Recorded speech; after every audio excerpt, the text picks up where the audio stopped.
Faith isn't fiction. Freedom isn't free. Getting too comfortable brought on this mess. This is Freedom Forever Forward. Let's get uncomfortable. Welcome to another episode of Freedom Forever Forward. I am your host, Brian Rios, and let's get uncomfortable.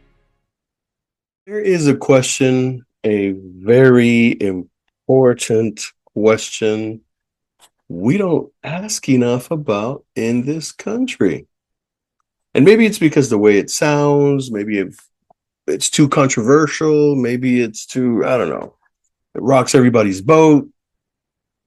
But I'm going to ask it anyway.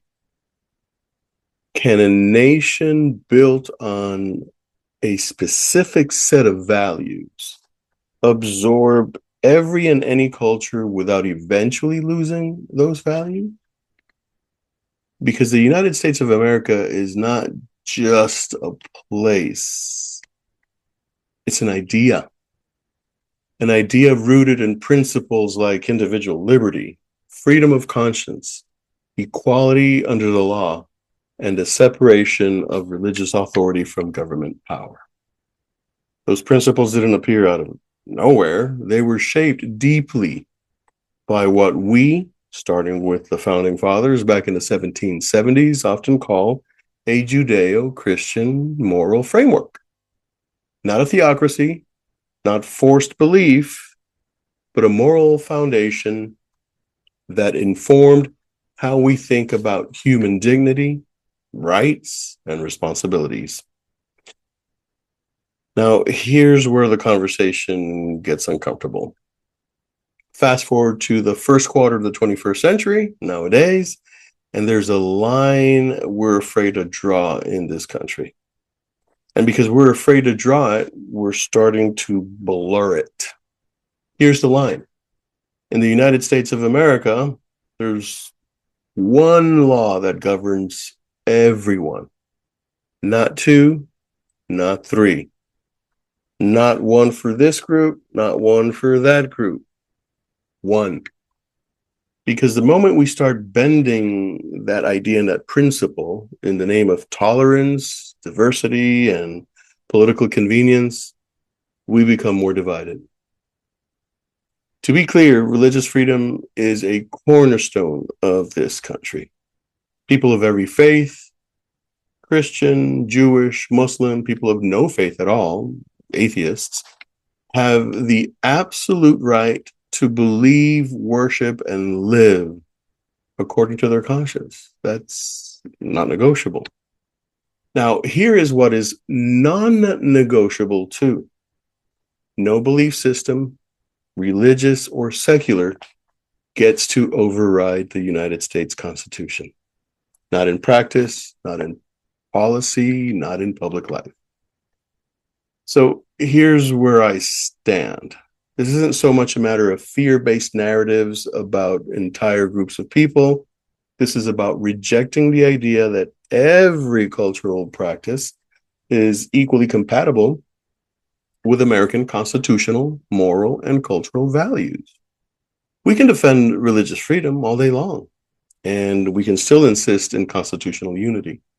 We can become diverse, we can welcome diversity, and maintain cultural standards.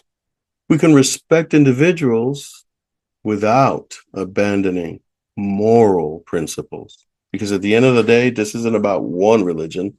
It's about whether America remains grounded in the ideas that made it free in the first place. Because ideas don't survive automatically. They have to be defended. They have to be taught. And they have to be lived. So the real question isn't, is one group or another a threat? The real question is, do we have the confidence to uphold our values consistently, fairly, and without apology? Because if we do, America doesn't weaken. It endures. Because the Constitution is the common ground that allows a diverse nation to function, to flourish, to prosper. And when that ground starts to crack, everything built on top of it becomes unstable and it falls down. Now, here's the uncomfortable reality. Across the political spectrum, we've become inconsistent. We are quick to call out threats to our values, but only when they come from the other side. We stay silent when it's inconvenient. Why? We hesitate when it's controversial. Really? We rationalize when it's politically risky. That's cute. Brothers, sisters, fellow Americans, that's not leadership. That's avoidance. And avoidance has consequences. Because if we refuse to clearly define American civic life and what it requires, and I'm talking about equal protection under the law, equal rights, constitutional authority above all, then we leave a vacuum.